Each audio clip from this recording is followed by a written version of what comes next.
Wren had learned that wanting things only led to disappointment, so she stopped wanting. It was easier that way, easier to move through life expecting nothing, asking for nothing, needing nothing. Easier to become so small and silent that people forgot she was there at all. She'd been 8 years old when her parents sold her to pay off their debts. 8 years old when she'd learned that love was conditional and children were currency. The merchant who bought her contract had been cruel in the casual, thoughtless way of men who saw servants as furniture, useful when needed, invisible otherwise. For 12 years, Wren had perfected the art of invisibility. She worked in the kitchens of the Ashford Pack, scrubbing pots and preparing meals she was never allowed to eat until everyone else had finished. She slept in a storage closet, barely large enough to lie down in. She spoke only when spoken to, and even then, she kept her answers short. "Yes, sir." "No, ma'am." "Right away." Silence was safety. Silence meant no one noticed her, and if no one noticed her, no one could hurt her. But today, silence wouldn't save her. "The Lycan King arrives at sunset," the head cook announced, her voice tight with anxiety. "Everything must be perfect. If any of you embarrass this household, I'll personally see you whipped." The kitchen erupted into frantic activity. Wren kept her head down and continued chopping vegetables, her knife moving in steady, practiced rhythms. The Lycan King's visit had been the only topic of conversation for weeks. King Theron of the Western Realm, the most powerful wolf in existence, was touring the border territories. The Ashford Pack was one of his stops. Wren didn't care about kings or politics. She cared about surviving another day, about earning her meager portion of bread, about finding 5 minutes of peace before collapsing onto her thin pallet each night. That was the extent of her wants. She'd made sure of it. "You!" The head cook's sharp voice cut through the chaos. "Wren, you'll serve the high table tonight." Wren's knife slipped. She barely avoided slicing her finger. "Me?" "Don't make me repeat myself. Lila is sick, and you're the only one with steady hands." The cook's eyes narrowed. "Keep your head down, your mouth shut, and don't spill anything. If you embarrass us in front of the king, you'll wish you'd never been born." Wren nodded, swallowing the fear that rose in her throat. Serving the high table. In front of the Lycan King, the most powerful wolf in the realm. Keep your head down, stay silent, be invisible. She could do this. She'd been invisible her whole life. The great hall was magnificent in ways Wren had only glimpsed through doorways.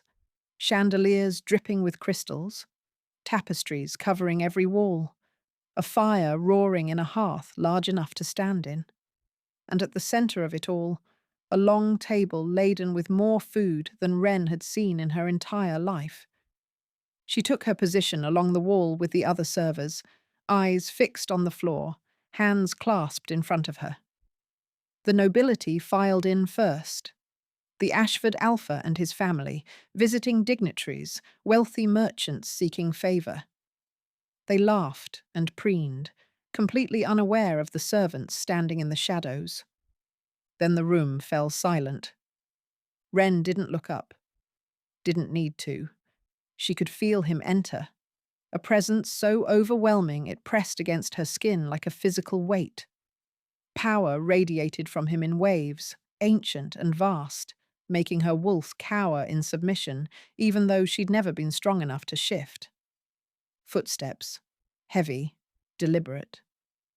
The scrape of a chair as he took his seat at the head of the table. "Let the feast begin," a deep voice commanded. The meal commenced. Wren moved on autopilot, refilling goblets, clearing plates, replacing dishes. She kept her eyes down, her movements efficient, her presence as minimal as possible. Just another piece of furniture, just another shadow. It was working. No one noticed her. No one ever noticed her. Until she reached the head of the table. She was refilling the king's wine goblet, hands steady despite the terror coursing through her, when she felt it.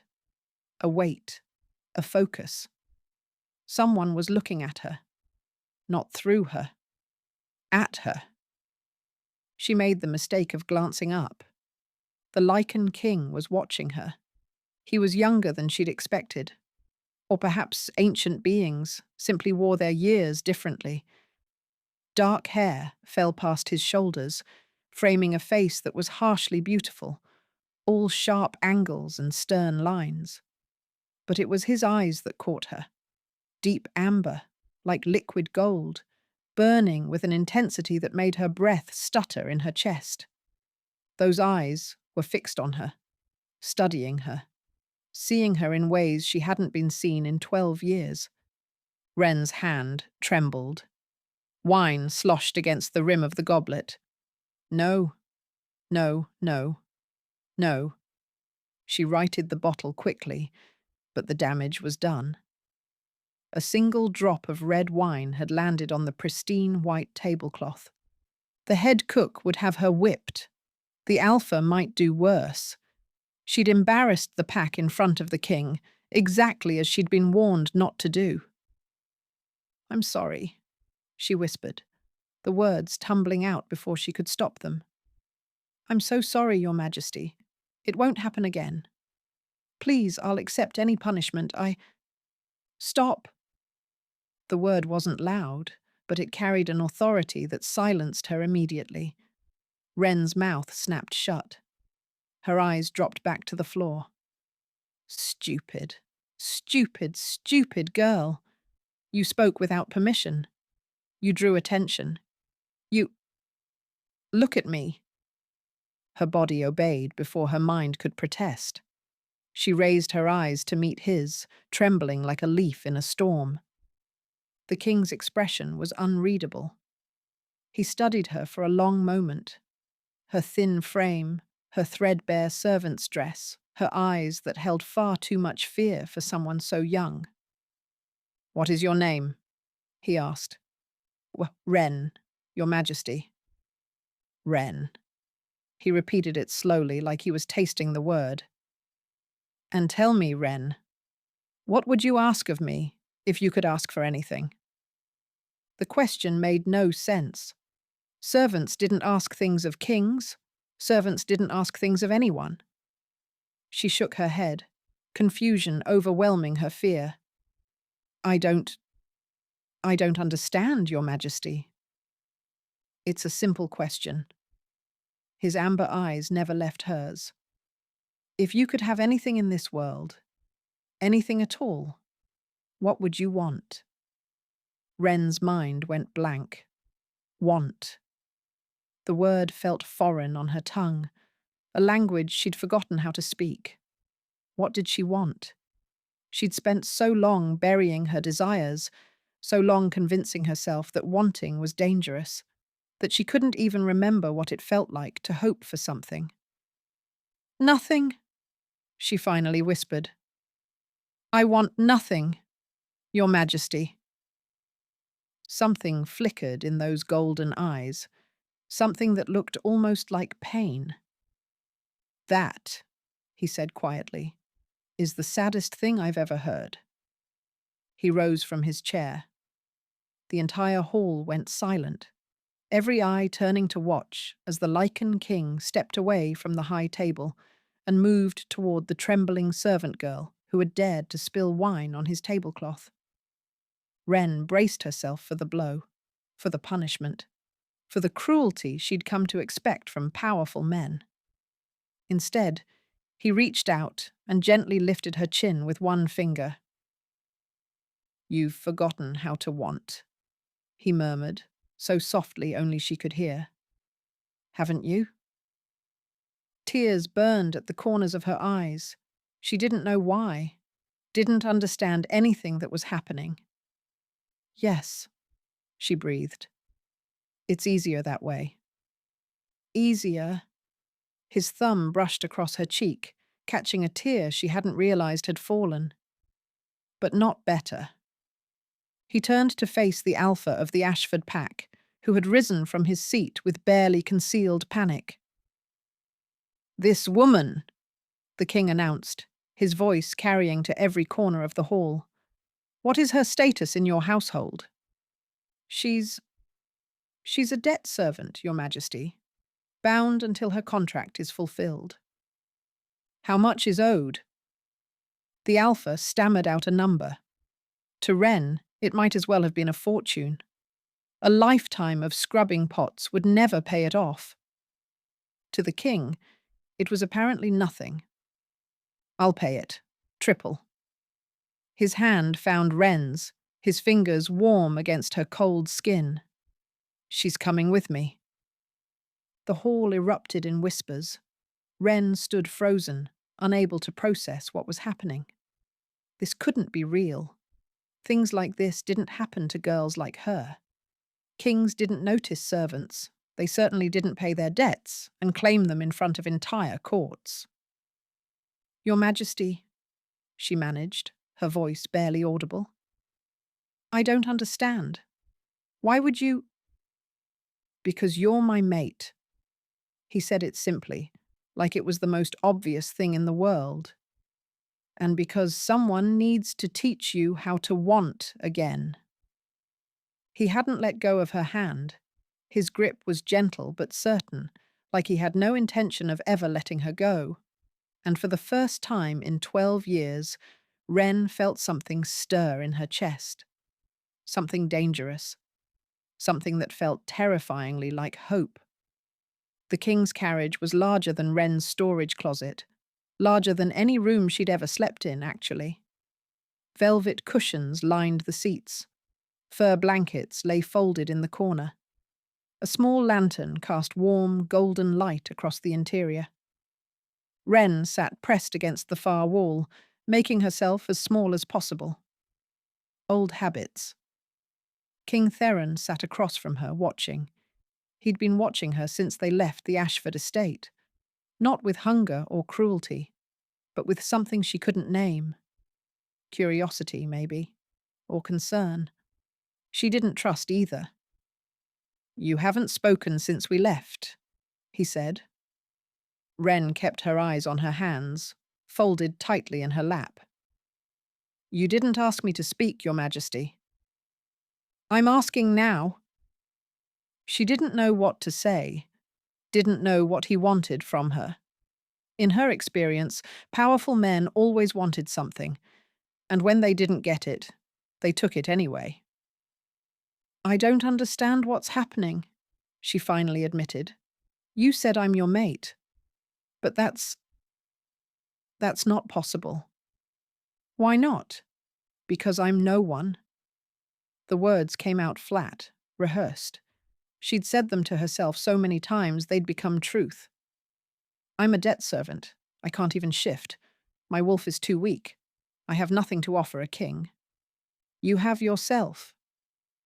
Wren looked up, startled by the simplicity of his response. Theron's amber eyes held hers, steady and patient. "The mate bond doesn't care about status or wealth, or the ability to shift," he continued. "It recognizes souls. And the moment I walked into that hall, my soul recognized yours." He leaned forward slightly. "I didn't choose you because you have something to offer me, Wren. I chose you because you're mine. Because fate decided, centuries before you were born, that we belonged to each other." She wanted to believe him. The ache in her chest told her how badly she wanted it. But 12 years of disappointment had taught her better. "And if you're wrong," she whispered, "if you wake up tomorrow and realize you made a mistake?"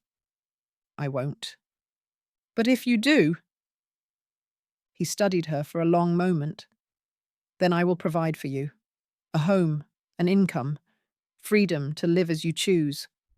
I will never force you to stay with me against your will." His voice softened. "But I'm not wrong, Wren. I've waited 300 years for you. I know my own mate when I find her. 300 years.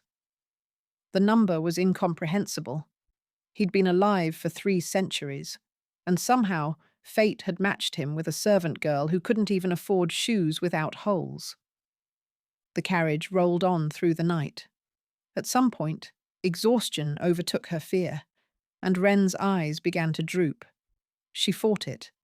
Sleeping in the presence of others was dangerous, left her vulnerable. But her body had other ideas. Sleep. Theron's voice was gentle. We have a long journey ahead. You're safe here. I don't. She struggled to keep her eyes open. I shouldn't. When was the last time you slept somewhere warm? Somewhere you didn't have to wake at dawn to begin working? She couldn't remember. Couldn't remember the last time she'd slept deeply, without fear, without the constant awareness that someone might need her at any moment. Rest, he said again. I'll watch over you. She didn't mean to obey, but her body was so tired, and the carriage was so warm, and his voice was so steady. Her eyes closed. And for the first time in 12 years, Wren slept without dreaming of all the ways she could be hurt. She woke to sunlight streaming through the carriage window and the smell of fresh bread. Wren bolted upright, panic flooding through her. She'd slept. She'd actually slept, for hours, in the presence of the Lycan king. Anything could have happened. He could have. Easy? Theron's voice came from across the carriage. He was exactly where he'd been when she fell asleep, watching her with those patient amber eyes. You're safe. Nothing happened. Her heart was racing. I'm sorry. I shouldn't have fallen asleep. I should have stayed alert. You should have slept. You needed it. He gestured to a small basket beside her. Eat. We stopped at a village this morning. I didn't know what you liked, so I got several things. Wren stared at the basket. Fresh bread, cheese, sliced apples, a small pot of honey, more food than she usually saw in a week. This is for me? Who else would it be for? She didn't know how to respond, didn't know how to process someone buying her food, thinking about what she might like. She reached for a piece of bread, then hesitated. Go on, he said. It's yours? Wren took a bite.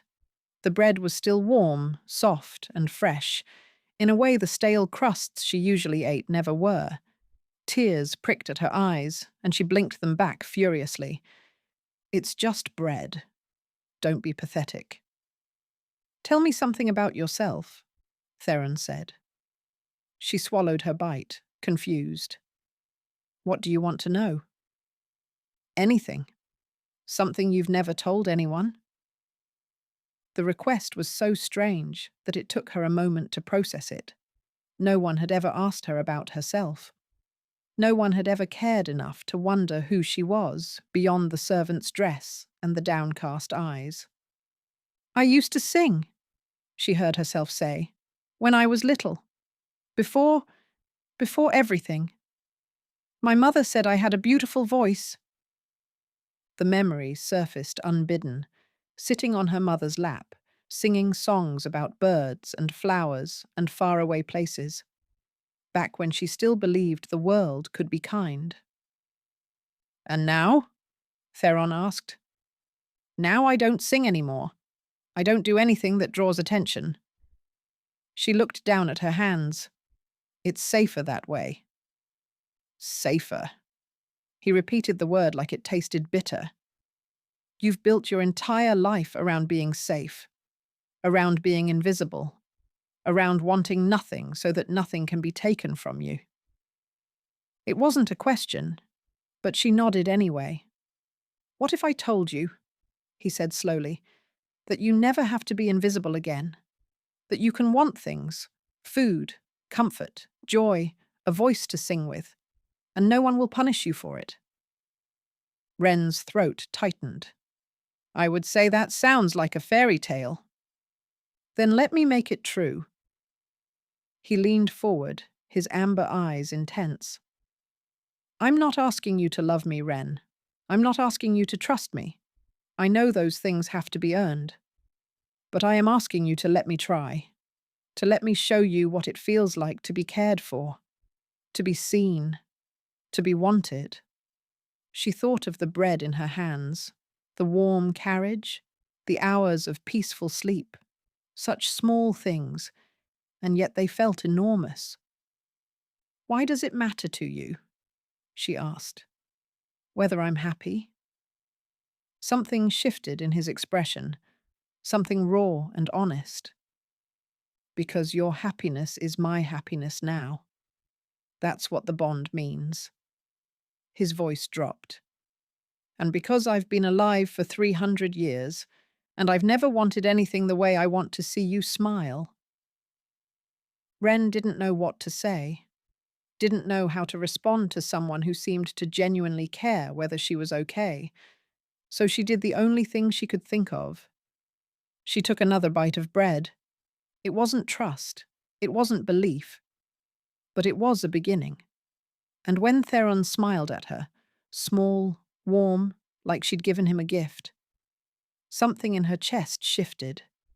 She wasn't ready to want things yet, but maybe, just maybe, she was ready to learn. The Western Kingdom was overwhelming. Everything was too much, too big, too beautiful, too impossible for a girl who had spent 12 years in a storage closet to comprehend. Theron's castle rose from the mountains like something from legend, all towering spires and ancient stone, windows that caught the sunset and blazed like fire. Inside, the halls stretched endlessly, filled with tapestries and artwork and servants who bowed to Wren as she passed. Bowed to her. These will be your chambers? Mira said, the kind-faced woman Theron had assigned to attend her.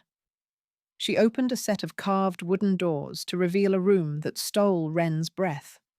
A canopy bed draped in silks, windows overlooking the mountains, a fireplace already crackling with warmth, a wardrobe that, when Wren opened it, was filled with dresses in every colour she could imagine. This can't be right, Wren said. This is too much. I don't need... The king requested these chambers specifically. Mira's voice was gentle but firm. He said you deserved beauty, that you'd been surrounded by ugliness for too long. Wren's throat tightened. She didn't know what to do with that. Didn't know how to process someone thinking about what she deserved. The first week passed in a blur of new experiences. Meals where she was served instead of serving. Baths with hot water and scented oils. Clothes that fit her properly, made of fabrics that didn't scratch her skin. Each kindness felt like a test she didn't know the answers to. Theron gave her space. He didn't push, didn't demand, didn't ask her to be anything other than what she was. They ate meals together in a small private dining room, just the two of them, and he asked her questions. Simple things at first, what foods she liked, what colours pleased her, whether she preferred mornings or evenings. Then, slowly, deeper things, what she remembered of her parents, what she dreamed about at night, what she would do if she could do anything at all. That last question always made her freeze. She still didn't know how to answer it. "You're thinking very loudly," Theron said one evening, watching her across the dinner table. Wren startled. She'd been pushing food around her plate, lost in her own head. "I'm sorry. I didn't mean to—" "Don't apologize." His voice was patient, as always. "Tell me what's wrong."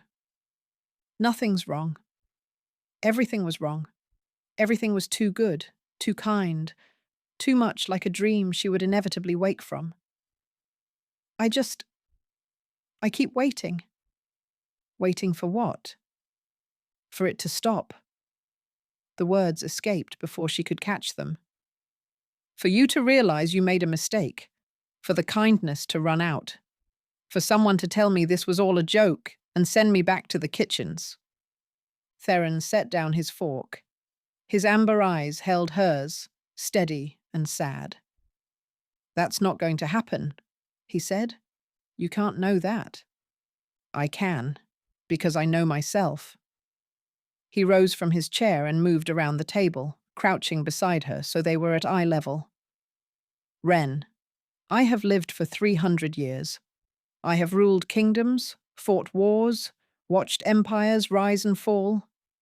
And in all that time, I have never once gone back on my word. She wanted to believe him. Gods, she wanted to believe him so badly it ached. I don't know how to do this, she whispered. I don't know how to be wanted. I don't know how to stop waiting for the other shoe to drop. Then we'll figure it out together. He reached out, his hand hovering near her face, asking permission. When she didn't pull away, he cupped her cheek gently. I'm not going anywhere, Wren. However long it takes for you to believe that, I'll still be here. The nightmare came that night. She was back in the Ashford kitchens, back in her storage closet, the walls pressing in, the darkness suffocating. But this time, when she tried to open the door, it was locked. And outside, she could hear voices laughing at her. Did you really think you could escape? Did you really think someone would want you? You're nothing.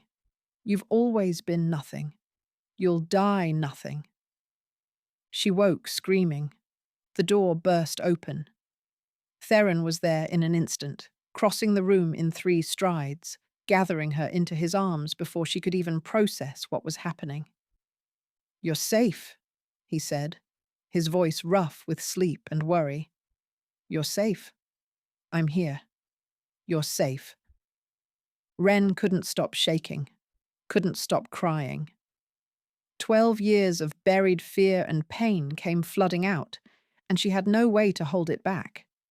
She sobbed into his chest, her fingers clutching his shirt like he was the only solid thing in a world that kept trying to swallow her whole. He held her through all of it, didn't shush her, didn't tell her to calm down, just held her, one hand stroking her hair, his heartbeat steady beneath her ear. When the tears finally subsided, she was exhausted, empty, but somehow lighter. I'm sorry, she rasped. I didn't mean to. If you apologize one more time for having emotions, I'm going to be genuinely upset. His voice was gentle despite the words. You're allowed to feel things, Wren. You're allowed to fall apart. That's what I'm here for. She pulled back to look at him. In the dim light of her chamber, his amber eyes glowed like banked coals. He looked tired, worried, like her pain was his pain. I've never told anyone about the closet, she heard herself say. About how small it was, about how dark, about how I used to lie there at night and wish I would just disappear, fade away, stop existing, so I wouldn't have to feel anything anymore. Theron went very still. I learned to want nothing because wanting hurt too much, she continued, the words spilling out like water from a cracked dam. Every time I hoped for something, for my parents to come back, for the cook to be kind, for someone to see me, it just made the disappointment worse. So I stopped. I made myself empty.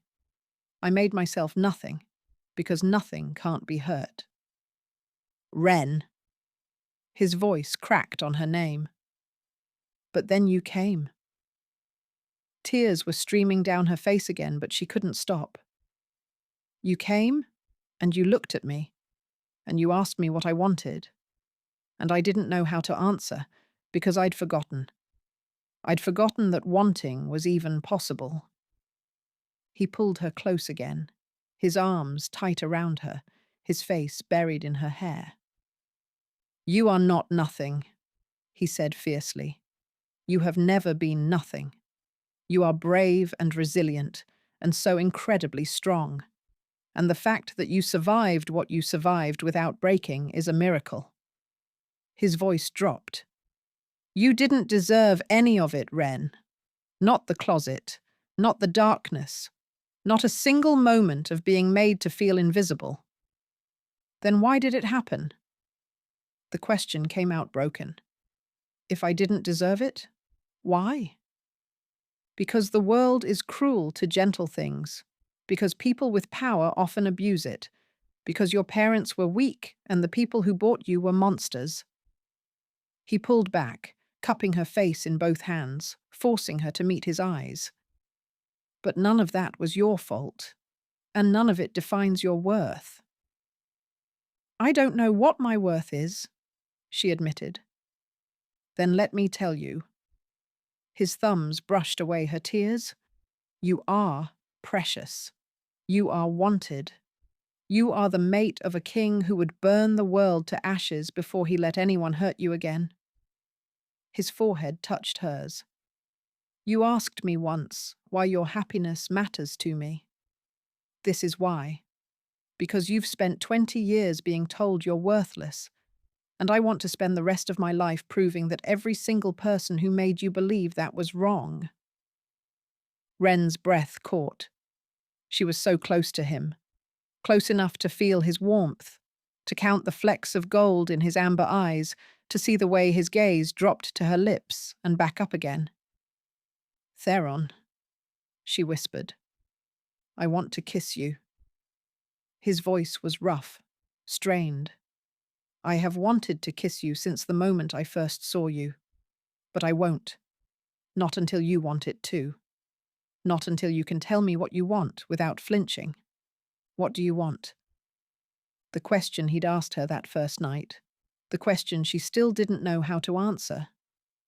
But looking at him now, this patient, fierce, impossibly kind man who had pulled her from darkness and held her while she fell apart, she felt something crack open in her chest. "I think," she said slowly, "I might be starting to want things again." His smile was like sunrise. "Yeah?" "Yeah." She leaned into his touch, letting herself feel it, letting herself want it. "I'm still scared. I still don't know how to do this. But I think I want to try." He pressed a kiss to her forehead. Gentle, reverent, a promise. "That's all I ask," he murmured against her skin. "That's all I've ever wanted." Ren closed her eyes. The fear was still there, probably would be for a long time.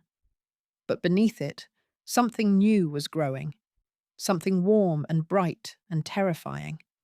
She was falling in love with the Lycan king. And for the first time, she didn't try to stop herself.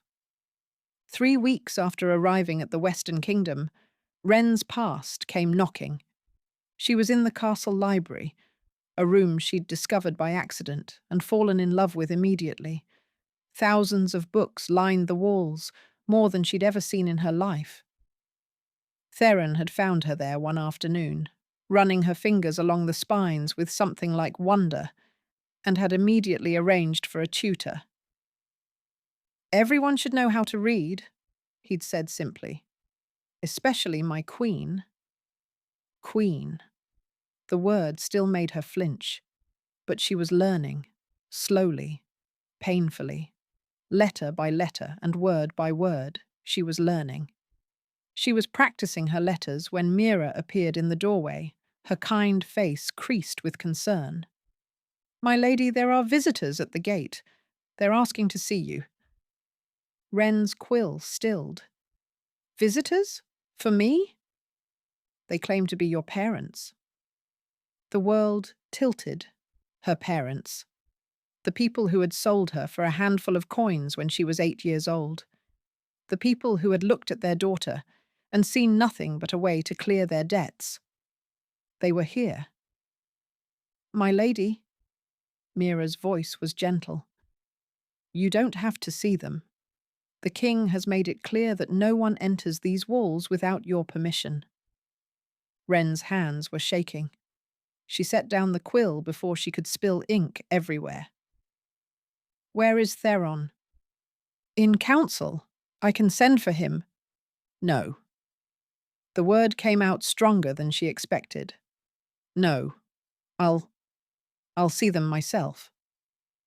She didn't know why she said it, didn't know what possessed her to walk toward the people who had broken her rather than away, but something inside her needed to face them, needed to see who they had become while she spent 12 years learning to want nothing.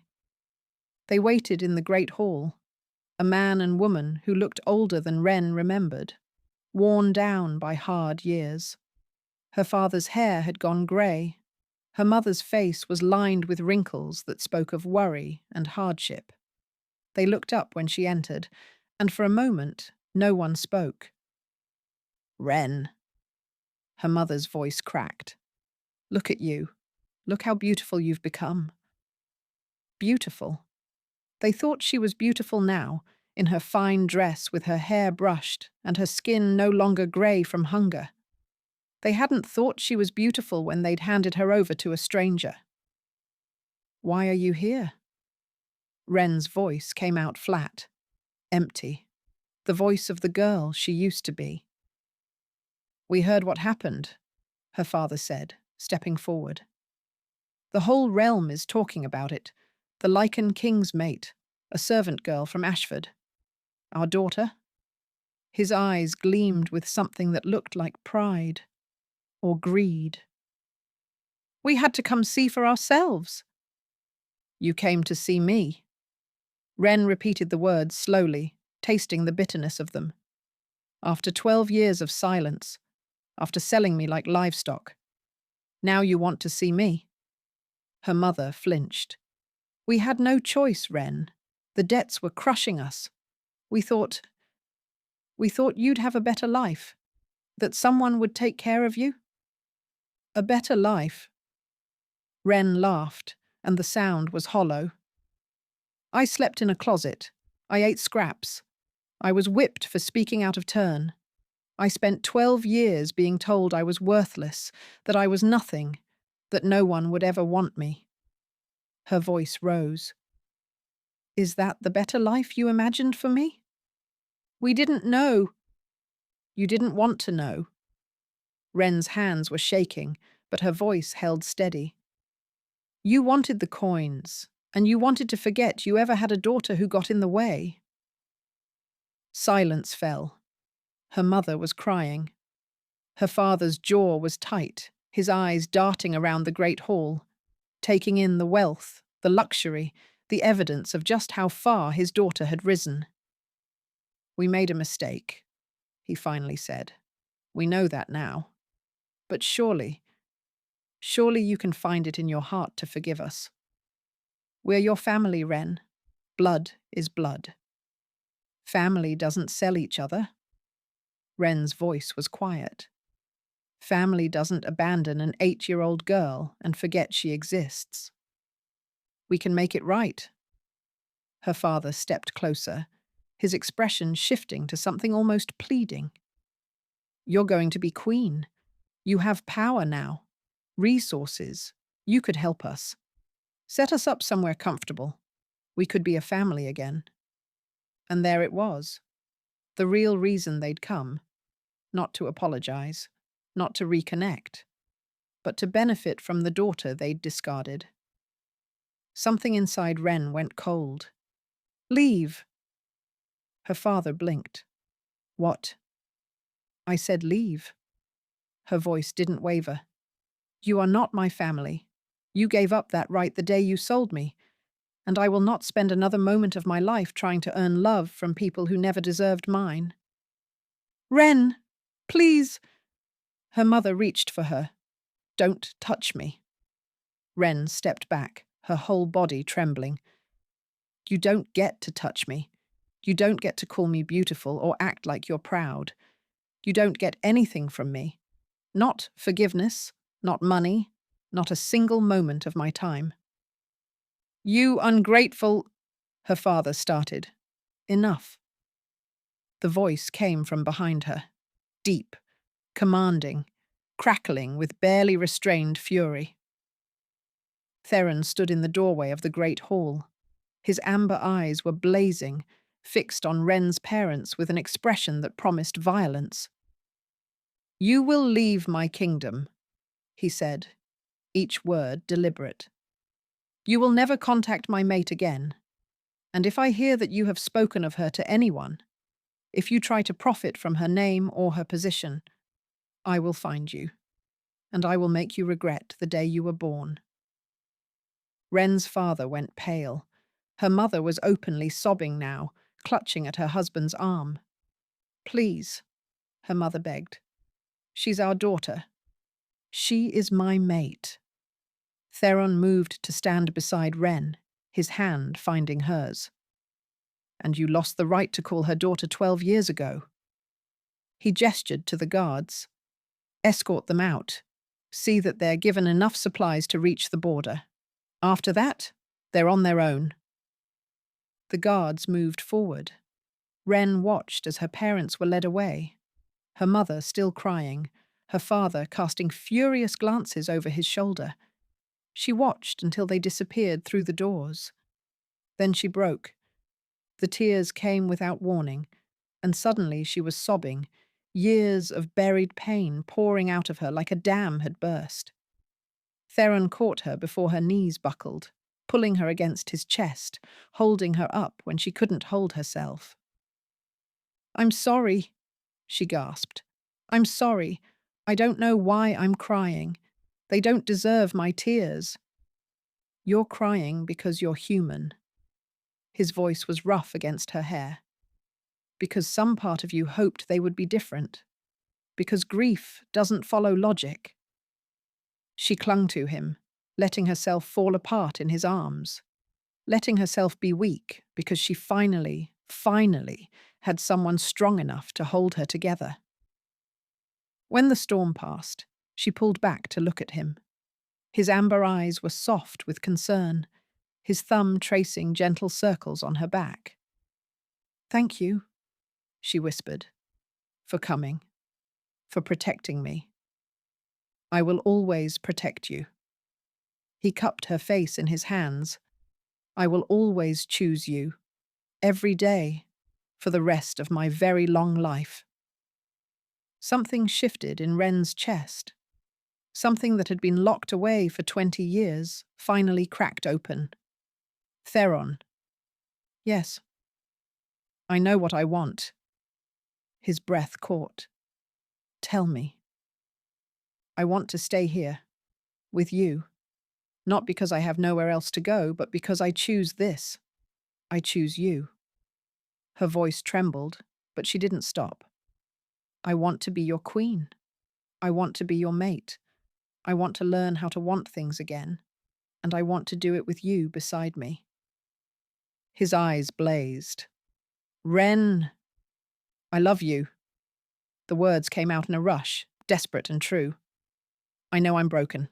I know I'm still learning how to be whole. But I love you, and I want you, and I'm done being afraid of wanting things. He made a sound, something between a laugh and a sob, and then he was kissing her. It wasn't gentle.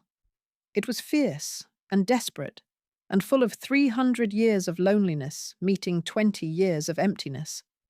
His hands tangled in her hair, tilting her head back. Her fingers gripped his shirt, pulling him closer. And beneath it all, she felt the bond snap into place. A golden thread connecting her heart to his, filling her with warmth and certainty, and a sense of belonging she'd never known existed. When they finally broke apart, both breathing hard, his forehead rested against hers. I love you too, he murmured. I have loved you since the moment you told me you wanted nothing, and I saw the lie in your eyes. What did you see? Someone who wanted everything. His thumb traced her cheekbone. Someone who had just forgotten she was allowed. She laughed, a real laugh, wet with tears, but genuine. I'm still learning. Then let me teach you. He pulled back just enough to meet her eyes. Marry me tonight. Let me mark you as mine. Let me spend the rest of my life showing you what it means to be wanted. She thought of the girl she'd been that night in the great hall. Silent, invisible, expecting nothing. And she thought of the woman she was becoming. Someone who could face her past, claim her future, and ask for what she wanted without flinching. Yes, she said. Yes, to all of it. When Theron kissed her again, Wren finally understood what it meant to want something and have it. It felt like coming home.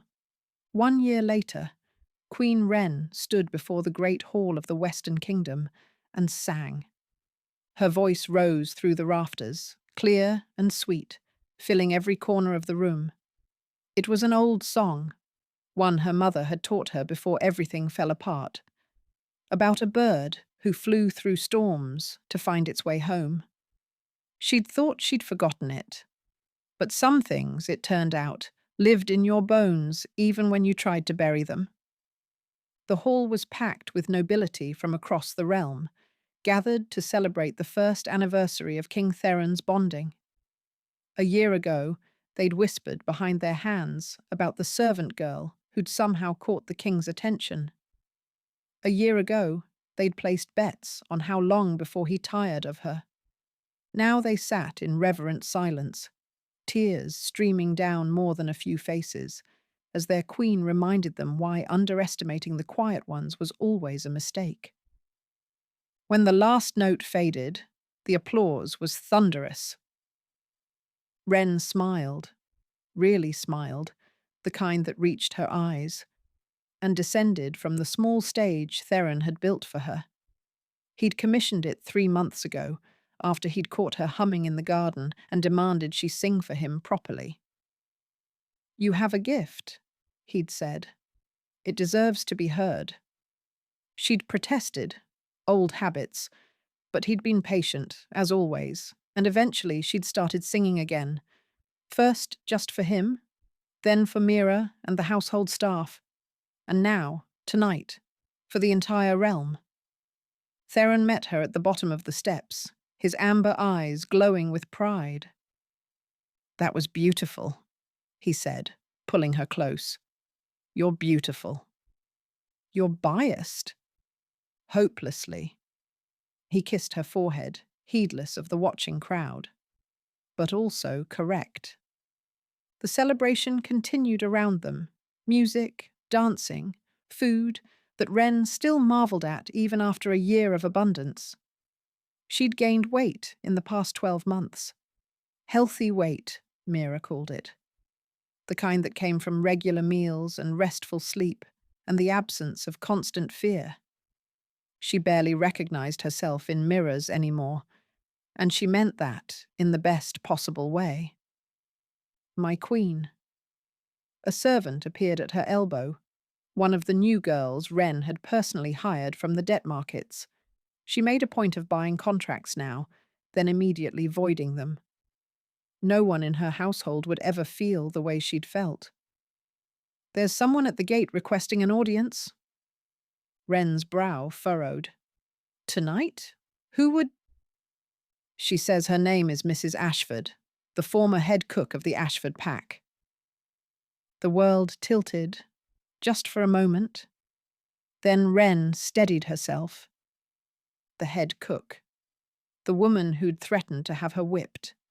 The woman who'd called her worthless, who'd assigned her the storage closet, who'd never once shown her a moment of kindness. Should I send her away? The servant asked, noting Wren's expression. Wren considered it. A year ago, she would have hidden, would have made herself small and silent, and prayed the threat passed her by. But she wasn't that girl anymore. No, she said. Bring her to the receiving room. I'll see her there. Theron's hand found hers. Do you want me to come with you? No. She squeezed his fingers. This is something I need to do alone. He studied her for a moment, then nodded. I'll be right here if you need me. I know. She rose on her toes to kiss his cheek. That's why I don't. The receiving room was smaller than the great hall, more intimate. Wren settled into one of the high-backed chairs and waited. When the doors opened, she barely recognized the woman who entered. Mrs. Ashford had aged decades in the span of a year. Her hair had gone fully grey. Her face was gaunt, her clothes worn and patched. She walked with the shuffling gait of someone who'd known hardship. Your Majesty. The words came out rough, reluctant. Thank you for seeing me. Wren said nothing, just watched, waited. I've come to ask for help. Mrs. Ashford's jaw tightened, as if the admission cost her something. The Ashford pack has fallen on hard times. After the king withdrew his favour, trade dried up, alliances dissolved. Most of the pack has scattered. Her eyes finally met Wren's. I have nothing left. Wren let the silence stretch, let the woman feel the weight of it. I remember, she finally said, standing in your kitchen while you told me I'd wish I'd never been born if I embarrassed you. I remember sleeping in a closet so small I couldn't stretch my legs. I remember eating scraps while you feasted. Mrs. Ashford flinched. I remember being told I was worthless, nothing, that no one would ever want me. Wren's voice was steady, controlled. Do you remember that? I was harsh, the woman admitted. Perhaps too harsh. But you were just a servant. I didn't know. You didn't know I was the king's mate. Wren finished the sentence flatly. Which means, if I'd been anyone else, your cruelty would have been acceptable. Silence. I could turn you away, Wren continued. I could let you starve the way you let me starve. It would be justice, of a sort. Hope flickered and died in the woman's eyes. But I've learned something this year. Wren rose from her chair, crossing to stand before the woman who had once loomed so large in her nightmares. Kindness is a choice, and the kind of person I want to be, the kind of queen I want to be, chooses kindness even when it isn't earned. Mrs. Ashford looked up, confusion warring with desperate hope. I'll arrange for you to have a position in one of the villages, Wren said. Honest work, fair wages, a roof over your head. You'll never go hungry. I don't understand. After everything I did, this isn't forgiveness. Wren's voice hardened slightly. What you did to me, what you did to all the servants in your care, was wrong. You don't get to be absolved of that. She held the woman's gaze. But you also don't get to be the reason I become cruel. I refuse to let the people who hurt me turn me into someone who hurts others. Mrs. Ashford's eyes welled with tears. Thank you, Your Majesty.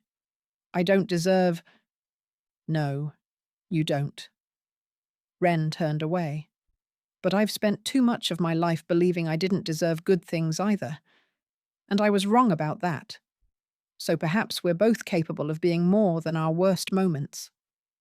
She walked to the door, then paused. One more thing. If I ever hear that you've mistreated anyone in your new position, if you make anyone feel the way you made me feel, I will find out. And my mercy has limits. She left without waiting for a response. Theron was waiting in the hallway, leaning against the wall with studied casualness. His amber eyes searched her face. Are you all right? Yes. And she meant it. I think I finally am. He pulled her into his arms, and she went willingly, pressing her face against his chest. The bond hummed between them, warm and steady and real. I'm proud of you, he murmured into her hair. For showing mercy? For knowing you had the power to be cruel and choosing not to. He pulled back to look at her. That's harder than vengeance, and far more admirable. Later that night, after the guests had gone and the great hall had emptied, Wren stood on the balcony of their chambers and looked out at the kingdom that was now her home. Theron came up behind her, wrapping his arms around her waist, his chin resting on top of her head. What are you thinking about? That night you asked me what I wanted. She leaned back into his warmth. I told you I wanted nothing. I remember. I was lying. She turned in his arms to face him. I wanted everything. I was just too afraid to admit it. And now? Now I have everything. She reached up to cup his face, marveling at how natural the gesture had become. I have a home, a purpose, a husband who loves me, a voice that people actually want to hear. Her thumb traced his cheekbone. I have you. You'll always have me. He turned his head to press a kiss to her palm. I love you, Wren. I will love you for the next 300 years, and every year after that. I love you too. The words came easily now, without fear, without hesitation. Thank you for seeing me when no one else did. Thank you for asking what I wanted when I'd forgotten wanting was allowed. He kissed her, slow and deep, full of promise and forever. When they finally broke apart, Wren smiled, a real smile, the kind she'd thought she'd forgotten how to make. She'd spent 20 years learning to want nothing, learning to be invisible, learning to expect pain and disappointment and cruelty. But then a king had looked at a servant girl and seen something worth treasuring, had asked a simple question that changed everything. What do you want? Now, standing in the arms of her mate, surrounded by more love and abundance than she'd ever dreamed possible, Wren finally had an answer. Everything. She wanted everything. And for the first time in her life, she had it. Thank you so much for listening to this story. If you enjoyed it, please subscribe to the channel and hit the notification bell so you never miss a new upload. Leave a comment telling me your favorite part. I love hearing from you. And remember, you deserve to want things. You deserve to be seen.